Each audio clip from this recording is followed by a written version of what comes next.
Hi எல்லாரும் எப்படி இருக்கீங்க? இன்னைக்கு கருப்பு கவனி அரிசியில் கஞ்சி செய்கிறது தான் பார்க்க போகிறோம். இது நார்மல் ரைஸ் மாதிரி குக் ஆகாது, கொஞ்சம் குக் ஆகிறதுக்கு லேட் ஆகும். அதனால அட்லீஸ்ட் ஒரு 8 மணி நேரமாவது ஊற வைக்கணும்.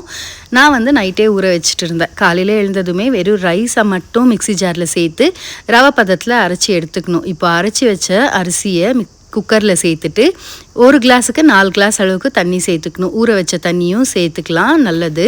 அது கூட கொஞ்சமாக சீரகம், பச்சை மிளகா, வெங்காயம், உப்பு சேர்த்து குக்கர் விசில் பார்த்திங்கன்னா 5 விசில் வச்சு எடுத்துக்கணும். சைட் டிஷ்க்கு நான் இன்றைக்கி புதினா துவையல் தான் செஞ்சுருக்கேன். இதை செய்கிறதுக்கு எண்ணெய் ஊற்றிட்டு உளுத்தம்பருப்பு, பச்சை மிளகா, காஞ்சி மிளகா, சின்ன வெங்காயம், இஞ்சி, பூண்டு சேர்த்துட்டு நல்லா வதங்கின பிறகு அதுக்கப்புறமா நல்லா கொத்தமல்லி, புதினா ரெண்டுத்தையுமே மிக்ஸ் பண்ணி சேர்த்துக்கோங்க.